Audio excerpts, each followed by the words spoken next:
got this! You got this! You got this! You have got this! Yay! Yeah! Now we're focused. Hey everyone, it's Erica. You might be wondering what I'm doing talking to myself in the mirror. Hey, what's up? How you doing? Well, I decided I needed a little encouragement because it's been sort of a hard week. You see, a few days ago, my aunt was stuck at home with a broken leg. So I took some soup to her house, but then her dog peed on my shoe. And then I slipped and spilled the soup all over the place. And then the next day, I was walking home from the library, and a car drove through a puddle next to me and splashed water all over me and all over my library book. Are you kidding me? Then, yesterday, I tripped over a sleeping cat, and I fell into a prickly rose bush. Ow. So, it's been one of those weeks. And I'm trying to encourage myself to have a better day. But it's going to take faith. Faith is trusting in what you can't see because of what you can see. So even though I still have a few scratches from yesterday's catastrophe, I have faith that today will be better. See? It's better already! Today's story is all about some people who are having a bad week. Actually, several weeks. And okay, maybe they had bigger problems than spilled soup, a wet library book, and a thorny rose bush. But my week was still pretty bad. I'll see you when the storm passes. That'll make sense after the story. The Bible. It's 66 books of history, stories, letters, and poetry that fit together to form God's one big story.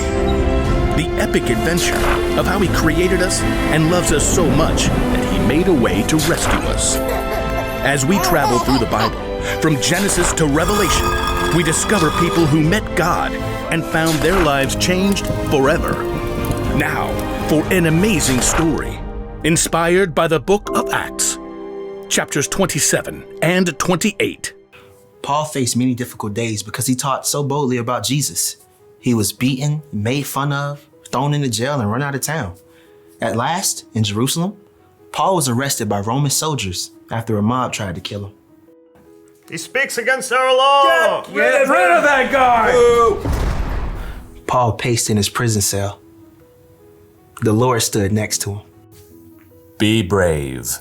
You have told people about me in Jerusalem. You must do the same in Rome.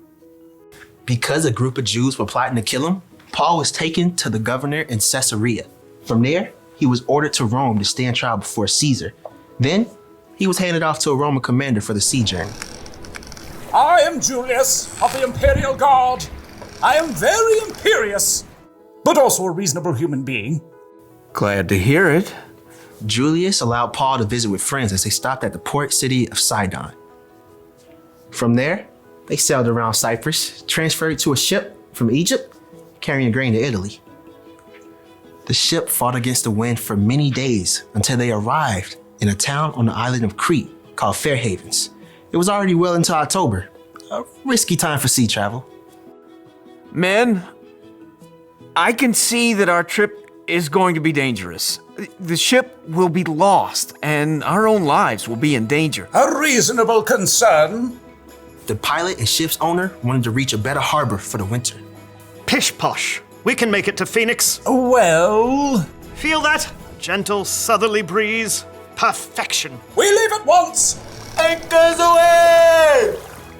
But very soon, the gentle breeze transformed. Within a short time, the wind beat against the ship with the strength of a hurricane. The pilot gave up fighting the gale. Hoist the lifeboat. Secure ropes around the bow. Jettison the cargo. In the midst of the chaos, the Lord sent an angel to Paul. The next morning, Paul withstood the storm to encourage the crew and passengers. 276 people.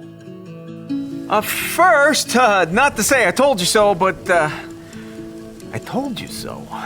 Second, Not a problem.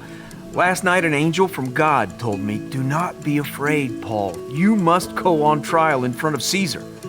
God has shown his grace by sparing the lives of all those sailing with you. But we must run the ship onto an island.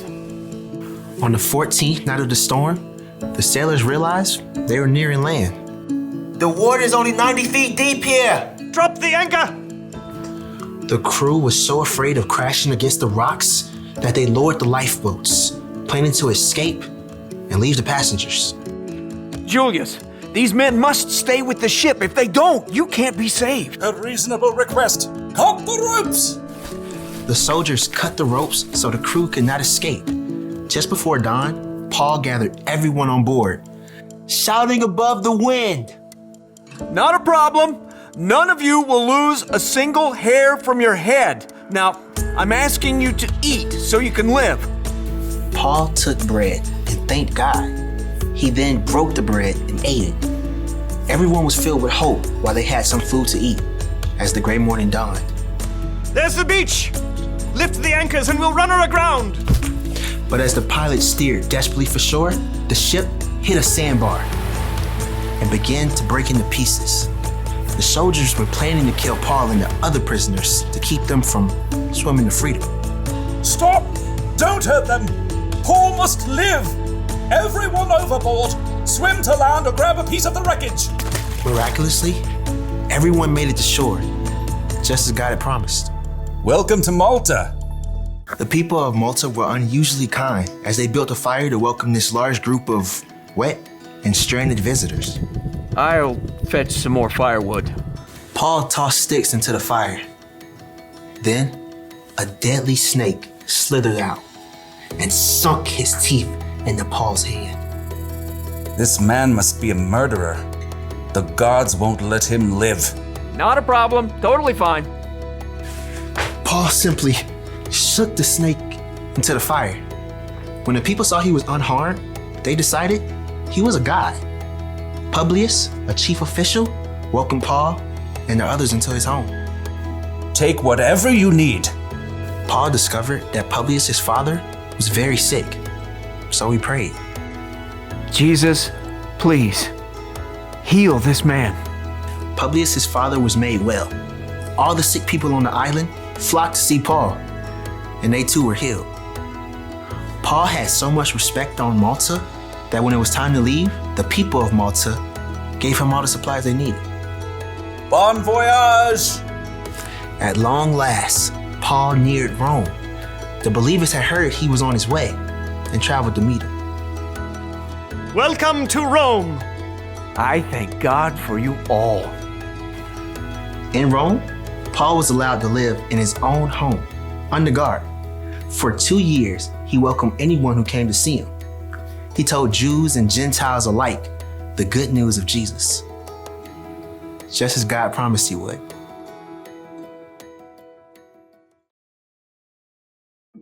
So, a shipwreck is probably worse than tripping on a cat, but a bad week is a bad week. And the important thing to realize is that we all have problems, and we all get to choose how we react to those problems. Paul chose to trust that God was with him no matter what he was going through. You see, Paul understood that God had a bigger plan. Ever since Paul came to know Jesus as God's son, he had devoted his life to telling others about Jesus. And Paul knew that no matter what problems he faced, they were worth it if it helped him spread the good news of Jesus to the world. So Paul didn't necessarily focus on the storm, the shipwreck, and the snake bite like they were problems. Instead, he trusted that God was leading him somewhere. He trusted that God had a plan. And Paul's not the only person who can change focus like that. We can too!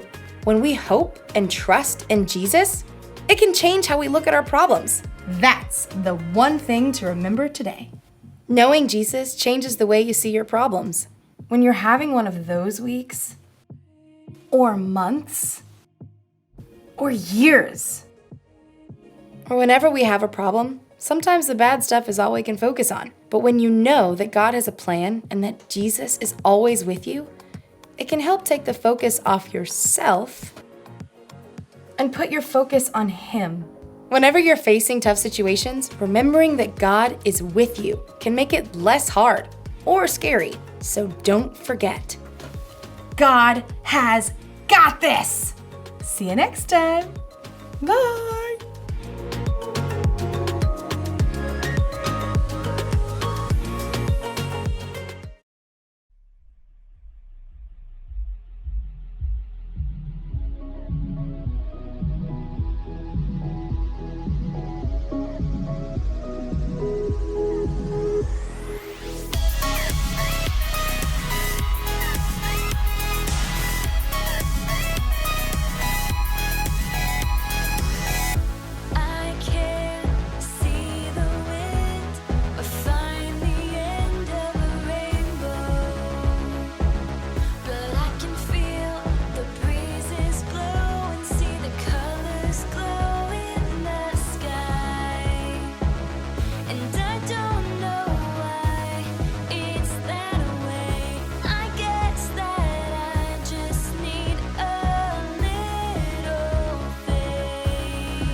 I got questions running through my mind when I can't see, and I wonder why I got so much faith inside. But sometimes it collides with my fears and doubts, and I need help to trust when I'm blinded by what I cannot see.